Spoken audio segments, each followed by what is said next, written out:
এই শোনো না, কোথায় যাচ্ছ? যাওয়ার আগে আমাদের চ্যানেলটিকে সাবস্ক্রাইব করে পাশেই থাকো। কেননা আমাদের ভিডিওগুলো বানাতে অনেক কষ্ট হয়, তাই সাবস্ক্রাইব করে সবার পাশে থাকো। ফটফট সকালে পূর্ব আকাশে দ্বীপ্রহরে ভোরের সূর্যটা তীব্র প্রতিক্রিয়ায় রোদের ঝিলিক ফেলেছে।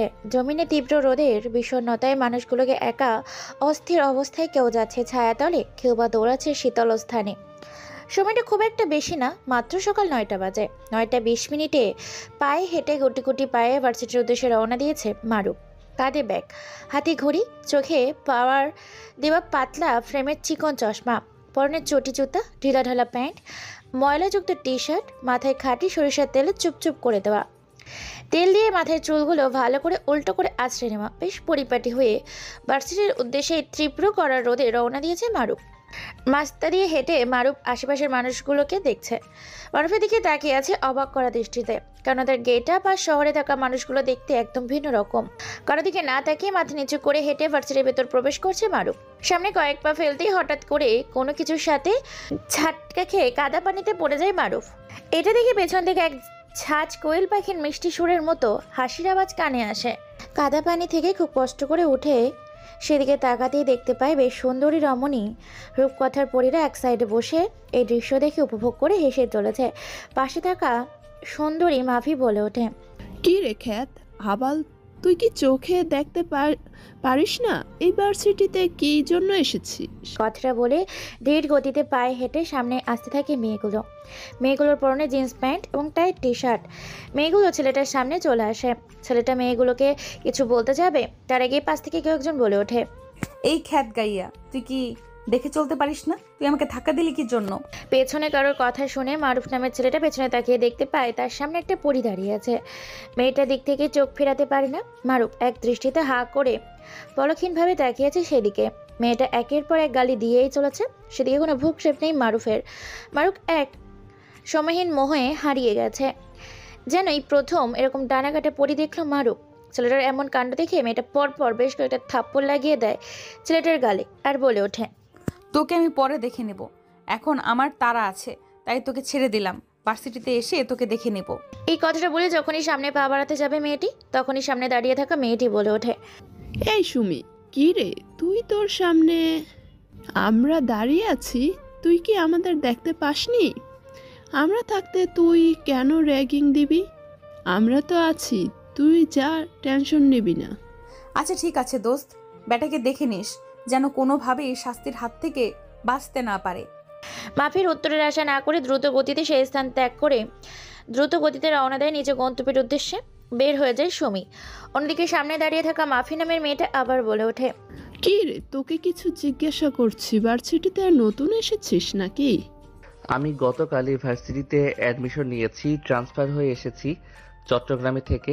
এখনই ভার্সিটিতে এসেছি ট্রান্সফার হয়ে। ও আচ্ছা, তাই নাকি? তা তুই কোন ডিপার্টমেন্ট নিয়ে পড়তেছিস? তোকে দেখে তো মনে হচ্ছে তুই রাস্তার টোকাই, আর তুই কি না ঢাকা ভার্সিটিতে ভর্তি হয়েছিস? ভাবতেই অবাক লাগছে। সরি আপু, আসলে যে যেমন আমার এই জীবনটাই আমার ভালো লাগে। আর আমি এবার অনার্স দ্বিতীয় বর্ষের ইংলিশ ডিপার্টমেন্টে পড়ি। ছেলেটার মুখে এরকম কথা শুনে তো টাসকি খেয়ে যায় মাফি, কেননা তাদের থেকে 1 বছরের সিনিয়র হচ্ছে মারুফ। মারুফের কথা শুনে ঘাবড়ে গেলেও তাকে র্যাগিং দেওয়ার জন্য গলা উঁচিয়ে কিছু বলতে যাবে, তার আগেই কলেজের গেট দিয়ে হাঙ্গামা করতে করতে বেশ কয়েকটা গাড়ি প্রবেশ করে। ছেলেগুলোর মাথা থেকে হেলমেটটা খুলে বাইকের ওপর রাখে, গুটি গুটি পায়ে ভার্সিটির মাঝখানে এসে দাঁড়ায়। তারপর এক হাতে মাইক নিয়ে চিৎকার করে গলা ফাটিয়ে একটা ছেলে বলে ওঠে, সবাই কান খুলে মনোযোগ দিয়ে কথাগুলো নিজেদের ব্রেনে গেঁথে নাও। কলেজের ভিপি সুজন ভাই বলে দিয়েছে ভার্সিটির সবাইকে উপস্থিত থাকতে হবে, কেননা আজকে আমাদের ভার্সিটিতে একটা মিছিল আছে, আর এই মিছিলে অংশগ্রহণ করতে হবে, সাথে রাস্তা অবরোধ করতে হবে। কেননা শহরের সবচেয়ে বড় gangster the great cyclone mafia king আমাদের দলের বেশ কয়েকজন ছেলেবেলেকে নির্মমভাবে হত্যা করেছে। এই জন্য রাস্তায় অবরোধ করে ধিক্কার প্রতিবাদ জানাতে হবে, এবং আন্দোলন থেকে যদি কেউ মিসিং থাকে তাকে কঠিন থেকে কঠিনতম পানিশমেন্ট দেওয়া হবে। কথাগুলো শুনে সবাই সেদিকে হা করে তাকিয়ে আছে। 1 নম্বরের বদমাইশ হচ্ছে এই সুজন, তার দলের ডান হাত রাহাত। শহরে যতগুলো অপরাধ হয় তার অর্ধেক অপরাধ হয় এই সুজন ও তার দলবলের জন্য। টাকা দিয়ে পুলিশ, এমপি, মন্ত্রী সবাইকে কিনে রেখেছে সুজন ও তার পুরো গ্যাং। সঞ্জুর আন্ডারওয়ার্ল্ডের এক্সট্রা গ্যাংয়ের হয়ে কাজ করে। রাত আবার বলে ওঠে, এবং এই ভার্সিটিতে যদি সুজন ভাইয়ের বিরুদ্ধে কেউ কোনো কথা বলে তাহলে সে এই ভার্সিটিতে সেদিন তার শেষ দিন হবে, হয়তো বা পৃথিবীর সে গায়েব হয়েও যেতে পারে। কিছুক্ষণের ভেতরে সুজন ভাই ভার্সিটিতে প্রবেশ করবে, তাকে সবাই সালাম দিয়ে বরণ করবে। কথাগুলো বলে বাইকের পাশেই হেলান দিয়ে বসে আছে। আশেপাশে থেকে ছেলে মেয়েগুলো ক্লাসরুম থেকে বের হয়ে আসতে শুরু করে ভার্সিটির মাঠে। কেননা তারা জানে এই ভার্সিটির ভিপি এবং ছাত্র সংগঠন সুজন ভাই কতটা হিংস্র এবং ভয়ঙ্কর একটা মানুষ। এমন সময় মাফি পায়ে পা রেখে দাঁতে কটমট করে বলে ওঠে, জানি না এই ভার্সিটিটা কবে শান্তি পাবে এই কুত্তার বাচ্চাগুলোর হাত থেকে। প্রত্যেক দিন ভার্সিটিতে এসে র্যাগিং আর মেয়েদের সাথে অসভ্যতামি করে, আবার নাকি গুন্ডাদেরকে মারার জন্য আমাদের তাদের সাথে যেতে হবে। এতক্ষণে পলকহীনভাবে তাকিয়েছিল ছেলেটির দিকে মারুফ, আর খরগোশের মতো কান খাড়া করে কতগুলো শ্রবণ করছিল। হঠাৎ করে মাফির কথা শুনে তার জ্ঞান ফিরে। মারুফ বলে ওঠে, আচ্ছা আপু, এই ছেলেটাকে আর এই সুজনকে এরা কি করে?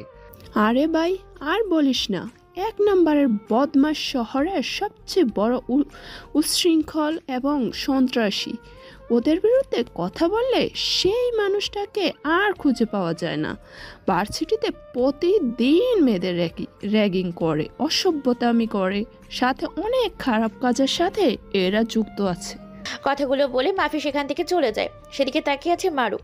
এমন সময় হঠাৎ করে ভার্সিটির মাঠে বেশ কয়েকটা গাড়ি প্রবেশ করে। গাড়িগুলো দেখে রাহাত সেদিকে এগিয়ে যায়। তারপর গাড়িগুলো নিয়ে আসে ভেতরে ভার্সিটির মাঠে। গাড়িগুলো থামতেই ছেলেপুলেগুলো এক এক করে এগিয়ে আসতে থাকে ফুলের মালা নিয়ে। কিন্তু এক সাইডে এখনো দাঁড়িয়ে আছে মারুফ। রাহাত নামে ছেলেটা সুজন নামে ছেলেটার কাছে গিয়ে বলে ওঠে, ভাই আপনি যা যা করতে বলেছিলেন সব কিছুই করেছি, ভার্সিটিতে সবাই বলে দেওয়া হয়েছে।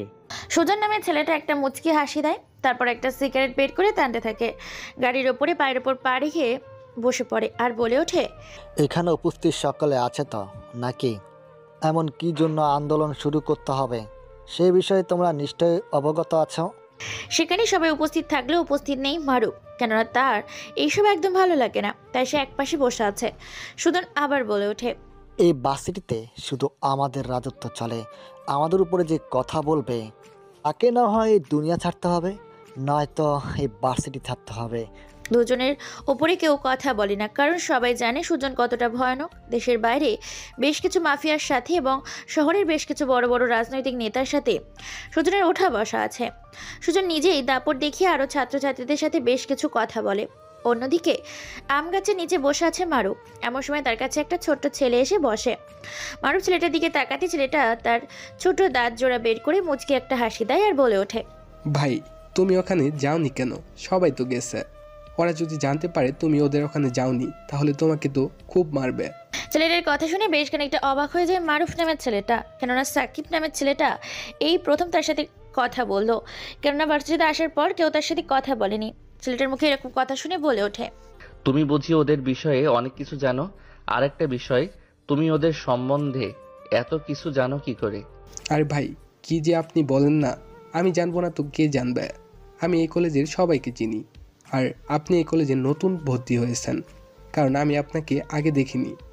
আর আপনি আজকে এসেছেন, তার মানে এখানে নতুন ভর্তি হয়েছেন, তাই না? হ্যাঁ, এখানে আমি নতুন ভর্তি হয়েছি, অ্যাডমিশন নিয়ে এসেছি। আগে চট্টগ্রাম ভার্সিটিতে পড়তাম, কালকে এখানে অ্যাডমিশন নিয়েছি।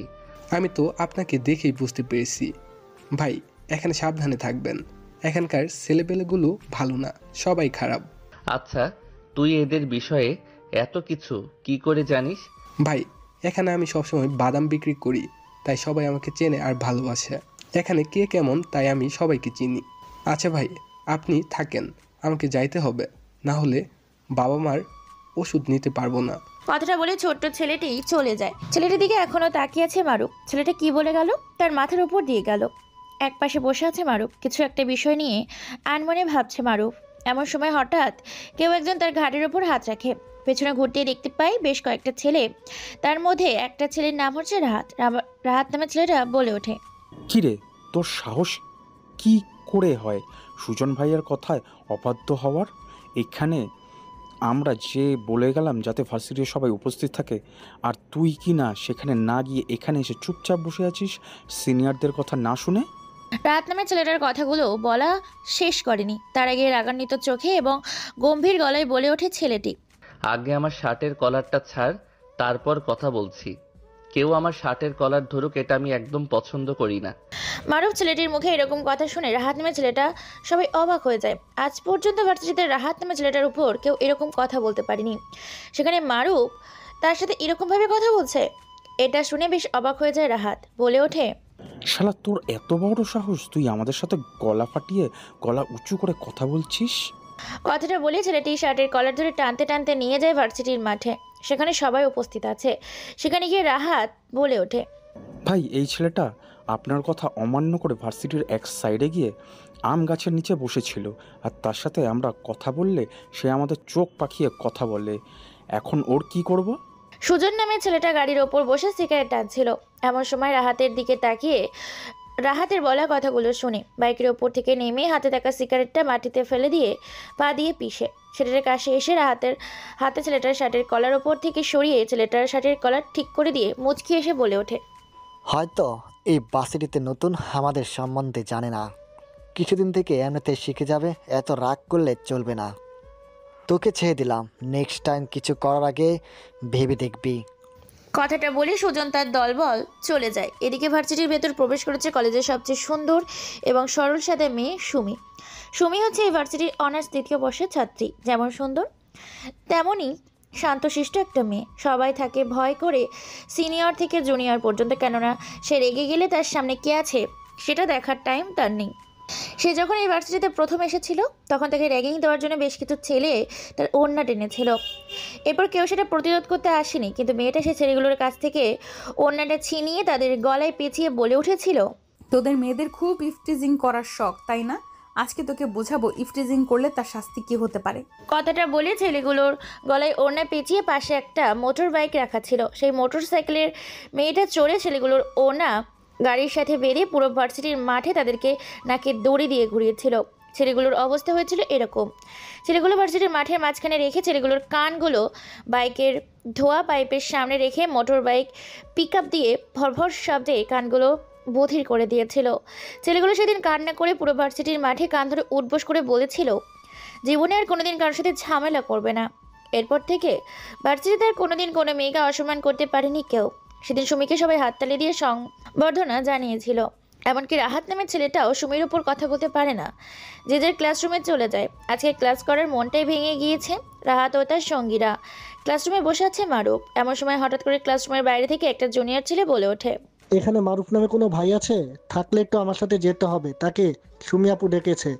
হঠাৎ করে ছেলেটার এরকম কথা শুনে সবাই সেদিকে তাকায়।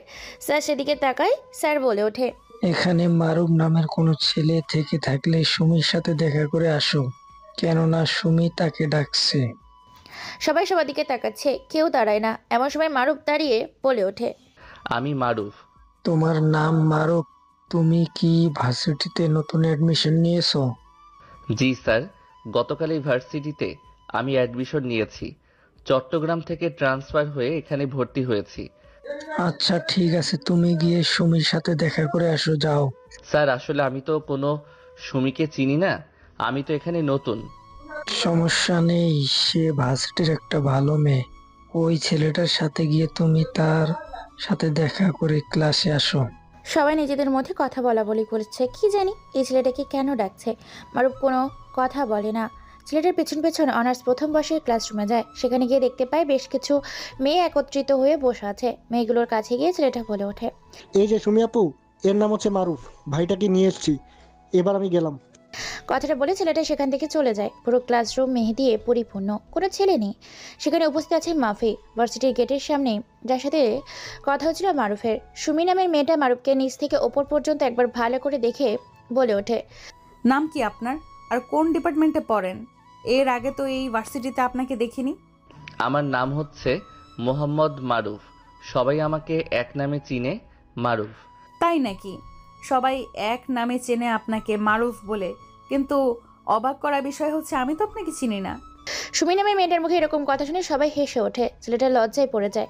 মেয়েটা আবার বলে ওঠে, আচ্ছা, সব তো ঠিক আছে, কিন্তু আপনি কোন ডিপার্টমেন্টে পড়েন সেটা তো বললেন না। আমি এবার অনার্স 3য় বর্ষে অ্যাডমিশন নিয়েছি। চট্টগ্রাম থেকে ট্রান্সফার হয়ে এই ভার্সিটিতে নতুন ভর্তি হয়েছি। অনার্স 2য় বর্ষের ইংরেজি বিভাগে পড়তে চাই। সব তো ঠিক আছে, ভার্সিটি গেটের সামনে আপনি আমাকে ধাক্কা দিয়েছিলেন কেন? তার চেয়েও বড় কথা, আপনার শরীরের অবস্থা দেখে মনে হচ্ছে আপনি কোনো কৃষি ক্ষেত খামার থেকে উঠে এসে ভার্সিটিতে ভর্তি হয়েছেন। আপনার শরীরের অবস্থা দেখে তো তাই মনে হচ্ছে। এই কথা শুনে সবাই হেসে ওঠে।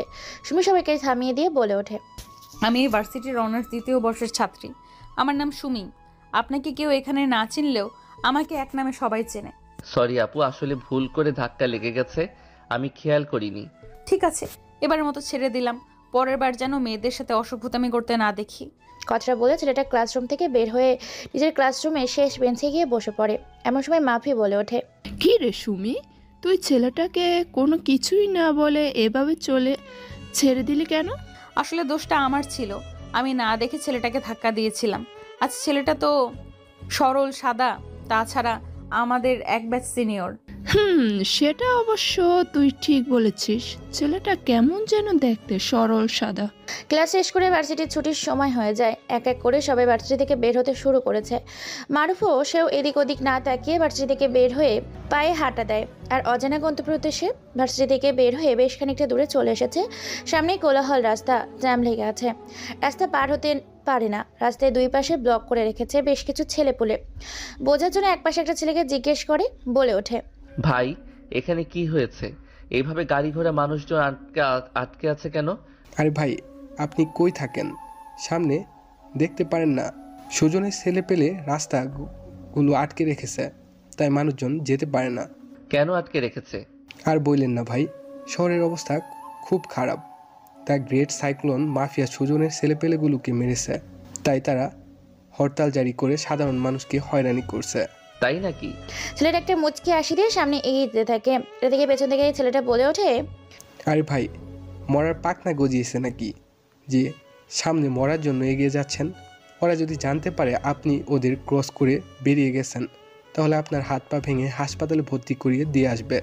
এই কথাটা শুনে পেছনে তাকিয়ে মুচকি একটা হাসি দিয়ে মারুফ নামের ছেলেটি বলে ওঠে, শিকারী জঙ্গলে থাকা সমস্ত জঙ্গলের পশুদেরকে শিকার করতে পারে, কিন্তু শিকারী সিংহের কাছে নিজেই শিকার হয়ে যায়, কেননা সে পুরো জঙ্গলের হিংস্র প্রাণীর সিংহ। তার শক্তির কাছে আর হিংস্রতা এবং হুঙ্কারের কাছে বাকি সব শিকারীগুলো ন্যূনতম ছাড়া কিছুই নয়। মারুফ নামের ছেলেটির মুখে এরকম কথা শুনে অবাক হয়ে এসে দেখে তাকিয়া ছেলেটি বেশ কয়েকটি গাড়ি পার করে আন্দোলনের বাস পেরিয়ে ছেলেটা যখনই রাস্তা ক্রস করতে যাবে তখনই পেছন থেকে কেউ একজন বলে ওঠে, কিরে, তোর তো অনেক সাহস। তুই আমাদের কথায় অবাধ্য হয়ে অবরোধ ক্রস করে তুই বেরিয়ে যাচ্ছিস। পেছন থেকে ছেলেটার কথা শুনে পেছনে ঘুরে দেখতে পাই রাহাত নামের ছেলেটা। ভার্সিটিতে যার সাথে প্রথম যেতেই মারুফের ঝামেলা হয়েছিল। ছেলেটার দিকে তাকিয়ে মুচকি একটা হাসি দেয় আর বলে ওঠে, রাস্তা কারো বাপের নয় যে আমাকে এখানে কাউকে ভয় করে চলতে হবে। আমার ইচ্ছে হয়েছে তাই আমি চলে যাচ্ছি। উত্তর বাচ্চা, তোর সাহস হয় কি করে? তুই আমাদের মুখের উপর তর্ক করছিস? এই সিয়াম, সাব্বির, এইদিকে আয়। রাহাতের কথা মতো সাব্বির আর সিয়াম সেখানে চলে আসে। সেখানে সে সিয়াম বলে ওঠে, হ্যাঁ ভাই, কি হয়েছে? এই কুত্তার বাচ্চাটাকে পিলারের সাথে রশি দিয়ে বেঁধে ফেল। যতক্ষণ না ওকে অবরোধ শেষ হচ্ছে ততক্ষণ পর্যন্ত ওকে বেঁধে রাখবি। রাহাত নামে ছেলেটার মুখে এরকম কথা শুনে সিয়াম আর সাব্বির চলে যায় ছেলেটার কাছে। তারপর ছেলেটার শার্টের কলার ধরে টানতে টানতে নিয়ে যায় রাস্তার মাঝখানে। এমন সময় ছেলেটাকে আর নাড়াতে না পেরে তার জায়গা থেকে এদিকে অবাক হয়ে যায়। সবাই সেদিকে তাকিয়েছে যে মেয়ে আটকে থাকা হাজারো যাত্রী সহ গাড়ির যানবাহন চলাচলকারী মানুষজন সবাই অবাক হয়ে সেদিকে তাকিয়ে আছে। এখানে হচ্ছেটা কি সেটা দেখার জন্য সবাই গাড়ির জানালা দিয়ে, কেউ বা খোলামেলা আকাশের নিচে দাঁড়িয়ে রাস্তার উপরে থেকে এই দৃশ্য দেখছে। হঠাৎ করে ছেলেটা নিজের জায়গা থেকে থেমে যাওয়াতে সিয়াম বলে ওঠে, কুত্তার বাচ্চা, তোর সাহস হয় কি করে? তুই আমাদের কাছে বাধা দিস, যেখানে এই শহরের কেউ আমাদের উপরে কথা বলতে পারে না। সেখানে তুই কিনা আমাদের কাজে বাধা দিস। তোকে বেটা এখানে মেরে পুঁতে দেব। এমনিতেই মাথা গরম আছে। দ্য গ্রেট সাইক্লোন মাফিয়া আমাদের লোকদের মেরে ফেলেছে। এমনিতেই মাথা গরম আছে। মরতে না চাইলে যা করছি করতে দে। এই বলে ছেলেটার শার্টের কলার ধরে আবার যখনই টান দিতে যাবে তখন ছেলেটা সেখানে থেমে যায়। সেটাকে তার জায়গায় থেমে যেতে দেখে সবাই সেদিকে তাকিয়ে আছে। রাহাত এই দৃশ্য দেখে ধীরে ধীরে এগিয়ে আসতে থাকে শিয়াম। রাহাত গিয়ে মারুফ নামে ছেলেটার গালে পরপর বেশ কয়েকটা থাপ্পড় মারে। মারুফ রাহাত নামে ছেলেটার থাপ্পড় খেয়ে মুচকি একটা হাসি দেয়। সিয়াম নামে ছেলেটা সহ আরও বেশ কয়েকজন টানতে থাকে, কিন্তু তার জায়গা থেকে তাকে সরাতে পারে না। এই দৃশ্য দেখছে সকলে মিলে। কেউ কেউ রিভিউ করছে, ভিডিও করছে, আবার কেউ পিক তুলছে। এমন সময় শিয়াম আবার গালি দিয়ে যখনই মারতে যাবে তখনই শিয়ামের হাত ধরে ফেলে মারুফ। হাবাগোবা খ্যাত ছেলেটা বলে ওঠে, আমি দুইটা জিনিস খুবই ঘৃণা করি, আর এই দুইটা জিনিস আমার সাথে কেউ করলে প্রচণ্ড রেগে যাই আমি। আর তাদের মধ্য থেকে তুই দুইটাই করেছিস, সেজন্য তোর শাস্তি পাওয়া খুবই দরকার। কেননা কেউ আমার শার্টের কলার ধরলে এটা আমার পছন্দ না, আর দ্বিতীয়ত কেউ আমার ইচ্ছের বিরুদ্ধে আমাকে দিয়ে কাজ করালে সেটা আমার ভালো লাগে না। কথাটা বলার সাথে সাথে ছেলেটার মাথার চুলগুলো ধরে হ্যাচকা টান দিয়ে নিচের দিকে টান দেয়। টান দেওয়ার সাথে সাথে ছেলেটা মুখে থুতনি নিজের পায়ের হাঁটুতে লাগে, পুরো ভেঙে যায়। সাথে সাথে ছেলেটা চিৎকার দিয়ে মাটিতে লুটিয়ে পড়ে। তারপর ছেলেটার আবার মাথার চুলগুলো ধরে উপর থেকে নিচে এক টান দেওয়ার সাথে সাথে কোমর ভেঙে ছেলেটা সেখানেই লুটিয়ে পড়ে। সাথে সাথে ছেলেটাই স্পট ডেড, ছেলেটা সেখানেই মারা যায়। শিয়াম নামে ছেলেটা এরকম নির্মম মৃত্যু দেখে ভয়ে সবাই কয়েক হাত পিছিয়ে যায়। পরক্ষণে রাহাত নামে ছেলেটা চিৎকার করে বলে ওঠে, খানকির পোলা, তুই এটা কি করলি? কথাটা বলে সবাই এগিয়ে আসতে থাকে। আর এই দৃশ্যটা মুহূর্তের মধ্যে ছড়িয়ে পড়ে পুরো পৃথিবীর মানচিত্রে। সবাই হুড়মুড় করে ভেঙে আসতে থাকে সিয়ামকে বাঁচানোর জন্য। কিন্তু ততক্ষণে সিয়াম পরপারে পাড়ি জমিয়েছে, কেননা এই ছেলেটাকে যতটা দেখতে সাধারণ আসলে ঠিক ততটা সাধারণ নয়। সাধারণের মধ্যে কিন্তু অসাধারণ কিছু জিনিস লুকিয়ে থাকে, এটা প্রত্যেকেই আমরা জানি। সবাই যখন সিয়ামকে নিয়ে ব্যস্ত থাকে তখনই সকলের ভিড় ঠেলে মারুফ নামের ছেলেটা বেরিয়ে যায় অজানা গন্তব্যে। নাইট ক্লাবে বসে আছে সুজন সহ রাহাত সহ। সুজন বলে ওঠে, সাধারণ একটা গ্রাম থেকে উঠে আসা ক্ষেত ছেলে সাহস হয় কী করে এই সুজনের ছেলে পুলুগুলোকে মারার? ভাই, হঠাৎ করে চোখের সামনে এমনভাবে ঘটে গেল যে আমরা কোনো কিছুই করতে পারিনি। পরে ছেলেটাকে অনেক খুঁজেছি কিন্তু কোথাও পাইনি। তোমরা এতজন থাকতেও ওর মতো একটা আবাল মার্কা ছেলের সাহস হয় কী করে আমার দলের ছেলেগুলোকে মেরে ফেলার? তোরা কি গরুর ঘাস কাটার জন্য এসেছিস? কালকে যখন ও বাসিটিতে আসবে আমাকে কল দিবি। কালকে ওর হিসাব খতম করব। কালকে ওর হিসাব শেষ করব। বাসিটির গেট অফ করে দিবি। সুজন ভীষণ রেগে আছে, মাথার তার ছিঁড়ে যাচ্ছে, কারণ তার দলের একটা ছেলেকে নৃশংসভাবে হত্যা করেছে শহরে নতুন আসা এই the great cyclone mafia king, যার অস্তিত্ব বা পরিচয় কোনোটাই জানে না। সে দেখতে কেমন আর পরিচয় বা বড় গ্যাংস্টার, কতজন ছেলেপুলে কাজ করে, কোনো কিছুই গোপন তথ্য বের করতে পারেনি কেউ। তবে তার হিংস্রতা এবং নৃশংসতা সকলেই জানে। সুজন মদের টেবিলে বসে একের পর এক মদ খেয়ে চলেছে। হঠাৎ করে টেবিলের উপর রাখা ফোনটা বেজে ওঠে। ফোনের স্ক্রিনে তাকিয়ে দেখতে পায় বস নামটা ভেসে উঠেছে। কলটা রিসিভ করতে ওপার থেকে বলে ওঠে কেউ একজন, এই সুজন, শহরে কি হচ্ছে? একের পর এক আমাদের ছেলেগুলোকে মেরে চলেছে, আর তুমি মিয়া দেখে আসো। বস, খোঁজখবর নিচ্ছি কিন্তু কোনোভাবে বুঝতে পারছি না যে দ্য গ্রেট সাইক্লোন মাফিয়া কে বা তার দলের সাথে কে কাজ করে। ওপাশে থাকা ব্যক্তিটা বেশ চিন্তিত। চিন্তায় নিজের অফিসার ফোনে কথা বলছে। সুজনের সাথে ফোনের ওপাশে থাকা ব্যক্তিটা বেশ বিরক্ত বোধ করছে, বলে ওঠে, দেখ, শহরে যদি আরও ছেলে পেলে আনতে হয় নিয়ে আয়, তবুও ওই গ্যাংটাকে খুঁজে বের কর। আর চিরতরে এই শহরের বুক থেকে তাকে, তার চিহ্নকে, তার অস্তিত্বের সঙ্গে মিশিয়ে দে। কেননা দিন দিন আমার ধান্দা বন্ধ হয়ে যেতে শুরু করছে। আর একটা কথা মনে রাখবি, আমি কখনো লাভ ছাড়া লস করি না। কথাটা বলে ফোনটা কেটে দেয়। ওপাশে থাকা ব্যক্তিটা দেখতে দেখতে গভীর রাতে পরিণত হতে থাকে। এইদিকে ভার্সিটির বাইরে রাস্তার মধ্যে দুপুরের সেই ঘটনায় এখনও চোখের সামনে ভেসে উঠছে সকলের। বারবার ফোনের স্ক্রিনে একটা ভিডিও দেখছে সুমি, কেননা সুমির চোখে এড়ায়নি দুপুরের সেই ভিডিওটা। এই ভিডিওটা সোশ্যাল মিডিয়ার মাধ্যমে পৃথিবীর মানচিত্রে ছড়িয়ে পড়ে। মারুফ নামে ছেলেটাকে দেখতে বোকা সরল সাদা সিধে হলেও ছেলেটা কিনা দিন দুপুরে প্রকাশ্যে এতগুলা মানুষের সামনে একটা মানুষকে কয়েকটা আছাড় দেওয়াতেই মেরে ফেলেছে। এই ভিডিওটি সে বারবার দেখছে। অন্যদিক দেখতে দেখতে রাত গভীর পরিণত হয়। 12টা বাজে 1 মিনিট। চারিদিকে অন্ধকার। আজকে আকাশে কালো মেঘ ছোটাছুটি করছে। কালো মেঘে ঢেকে আছে জলজল উজ্জ্বল রঙের আলোয় আলোকিত করে দেওয়া সেই চাঁদ মামা। কালো মেঘের জন্য ঢেকে আছে রং বেরঙের হাজারো তারা। হঠাৎ করে একটা বন্ধ রুমের দরজা খুলে বেশ কিছুটা আলো রুমের ভেতর প্রবেশ করতে রুমটা হালকা আলোয় আলোকিত হয়ে ওঠে। কেননা পুরো রুম জুড়ে শুধুই অন্ধকার। পৃথিবীর আলোয় আলোকিত হয়ে ওঠে অন্ধকারের এই বন্ধ রুমটি। গুটি গুটি পায়ে কেউ একজন রুমের ভেতর প্রবেশ করে। কারো পায়ের আওয়াজ শুনে ছেলেগুলোর কলিজা কাঁপাকাঁপি শুরু করেছে। হ্যাঁ, সামনে কয়েকজন চেয়ারের সাথে বাঁধা অবস্থায় আছে। তাদের মধ্যে একটা ছেলেকে চেয়ারে বেঁধে রেখেছে। ছেলেটার সারা শরীরে তাজা লাল রক্ত গড়িয়ে পড়ছে। ছেলেটাকে বেশ ভালোভাবেই মারা হয়েছে। ছেলেটির চোখ মুখ অনেক বিশ্রীভাবে আহত হয়েছে, যা ভাবনার বাইরে। এত পরিমাণ অত্যাচার করেছে যা কল্পনা করতেও কুল কিনারা খুঁজে পাওয়া যাবে না। অচেনা মানুষ গুটি গুটি পায়ে রুমের চারিদিকে ঘুরতে থাকে। এক পর্যায়ে হঠাৎ করে রুমের আলোটা জ্বলে ওঠে আর ছেলেগুলোর সামনে তাকিয়ে দেখতে পায় তাদের সামনে একটা মুখোশওয়ালা অজানা মানুষ চেয়ারে পায়ের ওপর পা রেখে বসে আছে। ডান হাতে সিগারেট, বাম হাতে AK-47। এটা দেখে ছেলেগুলো বেশ খানিকটা ঘাবড়ে যায় আর বলে ওঠে, কে তুই আর কেন আমাদের এখানে তুলে এনেছিস? তোর সাথে আমাদের কিসের শত্রুতা? তুই আমাদের কেন এত অত্যাচার করিস? সামনে বসে থাকা আগন্তুকটা কোনো কথা বলে না, শুধু হেসে চলেছে, যেন তার হাসিতে অন্য কিছু লেগে আছে। ছেলেগুলো আগন্তুকটার এরকম হাসি দেখে বেশ খানিকটা ভয় পেয়ে যায়। কেননা এত ভয়ঙ্কর মানুষ। সত্যি কথা বলতে ভয় যার করে তারা ধ্বংস হয়ে যায়, আর যারা ভয়কে জয় করে তারাই সফলতা লাভ করে। ছেলেগুলো ভয়ার্ত দৃষ্টিতে সামনে বসে থাকা অজানা মানুষটার দিকে তাকিয়ে আছে।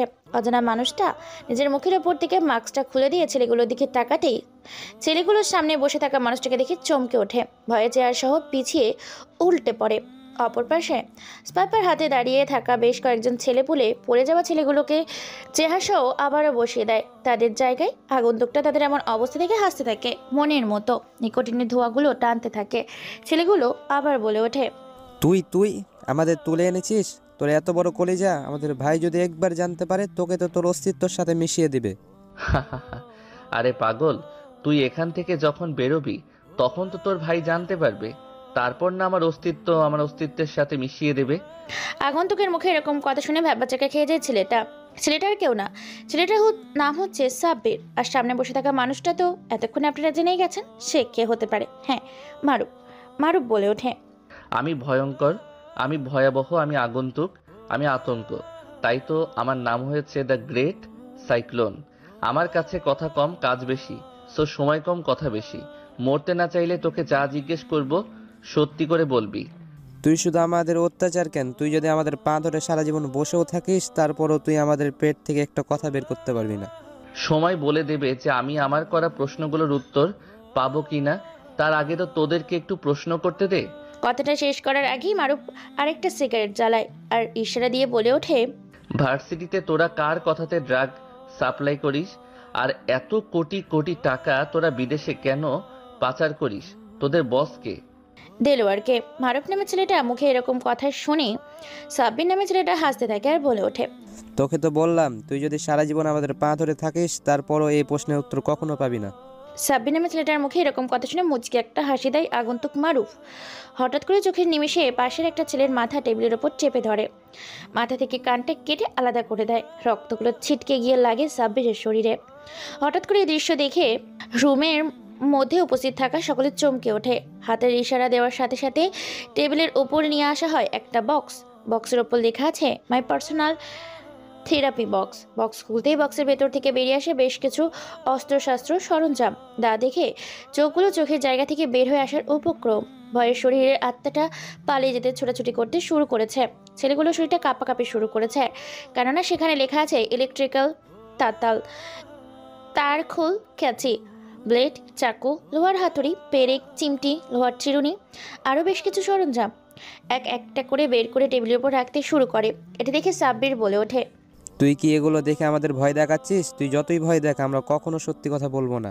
সাব্বির নামের ছেলেটা এখনও কথাটা পুরোপুরি শেষ করতে পারেনি। তার আগেই তাতালটা ইলেকট্রিক্যাল সুইচ বোর্ডে রেখে সুইচ বাটনে ক্লিক করার সাথে সাথে চেপে ধরে অন্য একটা ছেলের শরীরে। সাথে সাথে ছেলেটার শরীরে সে জায়গা পুড়ে যেতে শুরু করেছে। কত পরিমাণ কষ্ট হচ্ছে সে ছেলেটার বুঝে ছেলেটা চিৎকার করতে পারে না, কাটা কান দিয়ে রক্ত পড়ছে, আর অন্যদিকে তাতাল দিয়ে তাকে ইলেকট্রিক্যাল শক দিচ্ছে। এরপর কোনো কথা ছাড়াই আগন্তুক মারুফ সবকিছু বন্ধ করে একটা বস্তা সেলাই বিন্না এবং প্লাস্টিক রশি নিয়ে মুখে নেয়। বক্স থেকে একটা ধারালো ব্লেড নিয়ে ছেলেটার হাতের বাহু থেকে তালু পর্যন্ত ছিঁড়ে দেয়। সাথে সাথে ফাঁক হয়ে যায় ছেলেটার হাত, যেন রক্তে যেন অঝোর ধারে রক্ত পড়তে শুরু করেছে। চোখের ইশারা দেওয়ার সাথে সাথে দেলোয়ার নামের ছেলেটা একটা বালতি নিয়ে আসে, যে বালতিতে ছেলেটার রক্তটাকে সংগ্রহ করা হয়। অন্যদিকে হাতের মাঝখানে ছিঁড়ে দেওয়ার সাথে সাথে 2 ফাঁক হয়ে যায়। সেই ফাঁকের মাঝখানে আরও ফাঁক করে লাল মরিচের গুঁড়ো সাথে লবণ চুন ঢেলে দেয়। সম্পূর্ণ হাত পরিপূর্ণ করে দেওয়া সেই বিন্না এবং লাল রঙের প্লাস্টিক রশি দিয়ে পুরো হাত, বাহা থেকে শুরু করে হাতের তালু পর্যন্ত সেলাই করতে থাকে। কি ভয়ঙ্করভাবে সেলাই করছে বিন্না দিয়ে, একের পর এক শরীরে গেঁথে স্প্রিটে সেলাই করতে থাকে। ছেলেটা চিৎকার করতে থাকে, লাফালাফি করতে থাকে। ছেলেটার এরকম লাফালাফি দেখে অপর পাশে আরও বেশ কয়েকজন দাঁড়িয়ে থাকা ছেলেপুলে ছেলেকে চেয়ারের সাথে চেপে ধরে। ছেলেটা নড়াচড়া করতে পারে না, শুধু মাগো মাগো বলে চিৎকার করছে আর নিজের জীবনের প্রাণ ভিক্ষা চাইছে। কিন্তু কোনোভাবে ছেলেটার চিৎকার ও আর্তনাদ মারুফ নামের আগন্তুকের কান পর্যন্ত পৌঁছায় না। সম্পূর্ণ নিজের কাজ শেষ করে ছেলেটার পা দুটো ফ্লোরের সাথে হাতড়ে দিয়ে পেরেক মেরে গেঁথে দেয়। ফ্লোরের সাথে ছেলেটা নড়াচড়াও করতে পারে না। এরপর ছেলেটাকে দাঁড় করায়। তারপর ছেলেটার 2 হাত ওপর দিকে করে সিলিং ফ্যানের সাথে বেঁধে ফেলে। পায়ের তালুতে কয়েকশো পেরেক মানে ফ্লোরের সাথে গেঁথে রেখেছে, আর 2 হাতে রশি দিয়ে বেঁধে ছাদের ওয়ালের সাথে বেঁধে ওপর থেকে টানতে থাকে নিচ দিকে। তাতে যেন ছেলেটার 2 বাহু শরীর থেকে চিড়ে আসছে, চিড়ে যাবে। তার পা দুটো শরীর থেকে যেন ফ্যাট ফ্যাট শব্দে ফাটতে থাকে।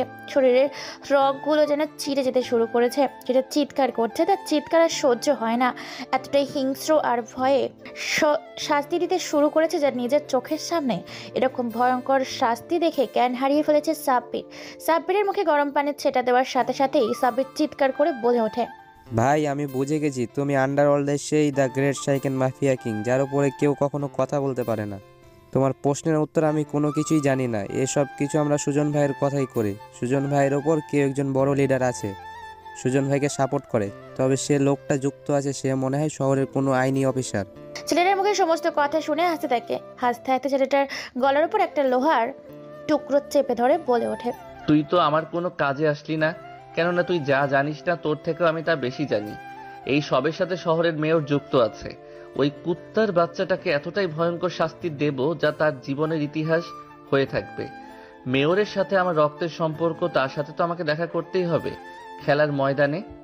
ভাই ভাই আমাকে মেরো না, আমাকে ছেড়ে দাও। আমি কথা দিচ্ছি আজ থেকে আমি কোনো সংগঠন, কোনো দল, কোনো গ্যাং পরিচালনা করব না। আমি বেঁচে থাকতে আর এই দেশে কখনো পা রাখবো না। আমি যখন ছোট্ট ছিলাম তখন আমার স্যার বলেছে, শত্রুকে কাছে পেলে শত্রুকে ছেড়ে দিও না, তার অস্তিত্ব মাটির সাথে মিশিয়ে দিও, কেননা কিছুদিন পর সে নিজেই প্রতিশোধ নেওয়ার জন্য ব্যাকুল হয়ে তোমার পেছনে পড়ে যাবে। কথাটা বলার সাথে সাথে সাব্বিরকে আর কোনো কিছু বলার সুযোগ না দিয়ে সাব্বিরের গলার উপর লোহার গরম রড ঢুকিয়ে দেয়। সাথে সাথে গলার এফোর এফোর হয়ে বের হয়ে যায়। মুখের ভেতর থেকে জিহ্বাটা বের হয়ে আসে। ঘাড়ের ওপর চেপে দেওয়ার সাথে সাথে গলা থেকে মাথাটা চিরে বের হয়ে আসে সাব্বির নামের ছেলেটার। এরপর মারুফ বলে ওঠে, দেলোয়ার এদেরকে এতটাই পিস পিস করে ন্যূনতম আকারে কাটবি যাতে এদের বস মেয়র সুজন এদের অস্তিত্ব বুঝতে না পারে। ওকে বস, কাজ হয়ে যাবে। ভাই আপনি যে কলেজে ভর্তি হয়েছেন সেখানে মেয়র যাতায়াত করে, আর সেখানে মেয়ে পাচার থেকে শুরু করে অনেক রকম অবৈধ কাজ করে। তার সাথে সাক্ষাৎ করব বলে তো সেই শহরে নতুন করে আমার আবির্ভূত হওয়া। কথাটা বলে চোখের চশমা পরনের জ্যাকেট লাগিয়ে অন্ধকার রুম থেকে বের হয়ে আসে রাস্তার মাঝে। একটা লাক্সারি গাড়িতে চড়ে বসে, তারপর নিজের গন্তব্যে চলে যায়। এদিকে দেলোয়ার মারুফের বলা কথা মতো ছেলেগুলোর লাশগুলোকে টুকরো টুকরো করে প্যাকেটে করে পার্সেল করে দেয় থানার উদ্দেশ্যে। সকাল 8টা বাজে। প্রতিদিনের মতো এই ঢাকা শহরে, ব্যস্ত শহরে মানুষগুলো ছুটে চলেছে স্বার্থপরহীনভাবে নিজের চাহিদা মেটানোর জন্য। সকাল 8টা বাজে। সরকারি চাকরিজীবী নিজেদের কর্মস্থলে যাওয়া শুরু করেছে। থানার ভেতর বসে ওসি আবু বক্কর সিদ্দিক বসে চায়ে চুমুক দিচ্ছে। এমন সময় জুনিয়র অফিসার রবিউল সাহেব বলে ওঠে, স্যার কালকে রাতে 2টার দিকে একটা পার্সেল এসেছিল থানার উদ্দেশ্যে। পার্সেলটা খোলা হয়নি, আপনার জন্য অপেক্ষা করছিলাম। এই যে এই বক্সে কেউ একজন কিছু পাঠিয়েছে। ওরে বাবা, এত বড় বাক্স, তাও আবার থানার উদ্দেশ্যে। উপকার নাকি কারো ক্ষতি করার জন্য এটা পাঠিয়েছে? হয়তোবা স্যার কেউ একজন কিছু পাঠিয়েছে, কেননা আপনি তো ভালো মানুষ না। টাকা দিলে মানুষ ছাড়েন, টাকা না দিলে মানুষকে জেলে ঢুকান। যা বলেছিস রবিউল, আমি ভালো না, আমি স্বার্থপরহীন, আমার শুধু চাই টাকা। তুই টাকা দিলে আমি তোর পাও ধরতে পারি, এতটাই আমার টাকার নেশা। স্যার সেটা তো জানি না, তাই তো আপনাকে যা সম্মান দেওয়া হয় তা থেকে আমাকে বেশি সম্মান দেওয়া হয়। তুই সম্মান বাড়িতে গিয়ে ধুয়ে খাস। আর বক্স খোল দেখি কি আছে এর ভিতরে। জি স্যার। রবিউল ওসি সিদ্দিকের কথা মতো বক্স খুলতে শুরু করে, কারণ প্লাস্টিক দিয়ে গিফট পেপার দিয়ে পুরো বক্সটা বেশ যত্ন সহকারে প্যাকেট করে থানার উদ্দেশ্যে পার্সেল করে পাঠিয়েছে। বক্সটা খুলতে থাকে। অন্যদিকে প্রতিদিনের মতো ভার্সিটি পায়ে হেঁটে খ্যাট মার্কা স্টাইলিং হয়ে যেতে শুরু করেছে আমাদের গল্পের হিরো মারুফ চৌধুরী। এতক্ষণে বুঝে গেছেন যে এই মারুফ আসলে কে। সে দেখতে যতটা সরল সাদা ভোলাভালা, সত্যি কি সে তাই হিংস্র হয় না। ভার্সিটিতে প্রবেশ করেছে মারুফ। এদিক ওদিক কোনো দিকে না তাকিয়ে পায়ে হেঁটে সোজা যেতে শুরু করেছে ভার্সিটি গেটের সামনে। ক্যাম্পাসের পাশেই সুমি, মাফি ও তার বান্ধবীরা আড্ডা দিচ্ছে। ভার্সিটিটা থমথমে পরিবেশ, কেমন যেন পরিবেশটা আজকে নিস্তব্ধ। সবসময় হইচইয়ের মধ্যে থাকে, কিন্তু আজকে বেশ শান্তশিষ্ট। তাই বেশ খানিকটা অবাক হয়েছে মারুফ, কিন্তু কাউকে কোনো কিছু বুঝতে না দিয়ে ভোলা ফালাদের মতো নিজের ক্লাসরুমের দেশে যাওয়া শুরু করেছে। মাফি তাকে দেখে অপর পাশে সুমিও তাদের মধ্যে সাথী বলে ওঠে, দেখ দেখ, ওই যে সেই ছেলেটা ভার্সিটির মাঠে প্রবেশ করছে, দেখতে সরল সাদা, আর কালকে কিনা সুজন ভাইয়ের একটা ছেলেকে মেরে ফেললো এইভাবে। আজকে তো এই ছেলে পুরোপুরি গেল। আরে বোকা, শুধু গেল কেন বলছিস? বল, হয় শহর ছেড়ে না হলে পৃথিবী ছেড়ে। সত্যি কথা বলতে ছেলেটা কিন্তু সত্যিই সরল সাদা ছিল। দেখ তো, সরল সাদা মনে হচ্ছে, কিন্তু কেমন যেন ওর ভেতর হিংস্র কিছু লুকিয়ে আছে। দেখলি না, সিয়াম নামের ছেলেটাকে মাত্র 3 আচারে মেরে ফেলেছে। আজকে ভার্সিটিতে রক্তের বন্যা বয়ে যাবে।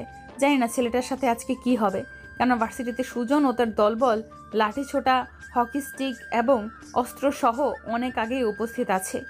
দেখিস না ভার্সিটিটা কেমন থমকে আছে। যা বলেছিস। তারা নিজেদের মধ্যে কথোপকথন করে পায়ে হেঁটে ক্যান্টিনে গিয়ে বসে পড়ে। আর ছেলেটার দিকে তাকিয়ে আছে। ছেলেটা পায়ে হেঁটে ভার্সিটির ভেতর প্রবেশ করে নিজের ক্লাসরুমে যেতে শুরু করেছে। মাঠের মাঝখানে হঠাৎ করে ছেলেটার পায়ে কেউ যেন বাড়ি মারে, সাথে সাথে হক স্টিকটা ভেঙে 2 খণ্ড হয়ে যায়। অথচ ছেলেটার কিছু হয়নি। এই দৃশ্য দেখে সকলে দাঁড়িয়ে যায়। সুজন ও তার দলবল ধীরে ধীরে পায়ে হেঁটে ভার্সিটির মাঠের মাঝখানে আসতে শুরু করেছে। তাদের দেখে চারপাশ দিয়ে ভার্সিটির ছাত্রছাত্রীরা ঘিরে ধরেছে। ছেলেটা বুঝে গেছে তার সাথে ভার্সিটিতে ঝামেলা হবে, কেননা পুরো ভার্সিটির মাঠ শান্তশিষ্ট। পেছন ঘুরে তাকিয়ে দেখতে পায় ছেলেটা ভাঙা হকি স্টিক নিয়ে দাঁড়িয়ে আছে। তার পিছনে সুজন ও তার দলবল হেঁটে ছেলেটার কাছে এসে সিগারেটটা ফেলে দিয়ে পা দিয়ে পরপর বেশ কয়েকটা থাপ্পড় মারে ছেলেটার গালে, আর বলে ওঠে। কাপড়ের শব্দে পুরো জায়গাটা নিস্তব্ধ। ছেলেটা থাপ্পড় খেয়ে কোনো রিয়াকশন না দিয়ে চুপচাপ সেখানে দাঁড়িয়ে আছে। থাপ্পড়টা খেয়ে মুচকি একটা হাসি দেয়, আর এই মুচকি হাসিটা সবার চোখ এড়িয়ে গেলেও চোখ এড়ায়নি সুমি। অন্যদিকে থানার ভেতরে প্রায় বক্সটা খুলে ফেলেছে। বক্সটা খোলা শেষ। বক্সের ভেতর থেকে উকি দিয়ে যখনই তাকাতে যাবে, তখনই কলিজার পানি শুকিয়ে যায় অফিসার সিদ্দিক ও জুনিয়র অফিসার রবিউলের। ছিটকে গিয়ে পড়ে বেশ খানিকটা দূরে। ছিটকে গিয়ে পড়ে ভয়ে কলিজাটা ধুকধুক করছে, হার্টবিট দ্রুত চলছে। তারা এত পরিমাণ জোরে চিৎকার করেছে যে থানাসহ থানার আশেপাশে থাকা মানুষগুলো পর্যন্ত চমকে উঠেছে। ওসি রুমে হঠাৎ করে এমন চিৎকার শুনে কনস্টেবল সহ অফিসারগুলো দলবদ্ধ হয়ে ভেঙে আসতে শুরু করেছে। সকলের হাতে রাইফেল, পুরো রুম পুলিশে ভরপুর। ধীরে ধীরে সাধারণ মানুষগুলো আসতে শুরু করেছে। পুলিশগুলো সাধারণ মানুষকে আটকে রেখেছে। স্বাভাবিক হয়ে সবাই কার্টুনে দিয়ে তাকাতেই যাই দেখে এত সুন্দর একটা পিস পিস করে বক্সের ভেতর 2টো মানুষের দেহকে কেটে প্যাকেট করে পাঠিয়েছে থানার উদ্দেশ্যে। টানা বক্সের ওপর 2টা মাথা এখনো স্পষ্ট কান্না মাখা মুখে তাকিয়ে আছে ভয়ানক দৃষ্টিতে। তাদের পাশে একটা চিঠি রাখা। ওসি ভয়ে চিঠিটা বের করে। এতপর সাংবাদিক খবর পেয়ে গেছে, তারাও চলে এসেছে। তারা পুরো ঘটনা লাইভ টেলিকাস্ট করতে থাকে। চিঠিতে লেখা আছে, কিরে, লাশের অবস্থা দেখে এত তাড়াতাড়ি ভয় পেয়ে গেলে? কেবল তো এই শহরে লাশের সংখ্যা পড়তে শুরু করেছে। এত পরিমাণে এই শহরে লাশের সংখ্যা পড়বে যে লাশের সংখ্যা গুনতে গুনতে তোর কালো রঙের চুলগুলো সাদা রঙে পরিণত হবে। সকলের শরীরে থাকা লোমগুলো খাড়া হয়ে যাচ্ছে। কথাগুলো এতটাই ভয়ঙ্কর ভাই যে হার্টবিট পর্যন্ত দ্রুত চলাচল শুরু করেছে। ওসি আরও পড়তে শুরু করে, আমার হাত থেকে বাঁচতে চাইলে নিজেকে বাঁচানোর চেষ্টা কর, কেননা তোকে আজকে তো থানা থেকে তুলে নিতে আসবে আমি ঝড়ের বেগে। ওসি চিঠিটা পড়ে সেখানে জ্ঞান হারিয়ে ফেলেছে। পাশে থাকা সাংবাদিক লাইভ ক্যামেরা এবং লাইভ টেলিকাস্ট করে বলে ওঠে, সত্যি সত্যি সত্যি এই শহরে রংবদল হতে চলেছে।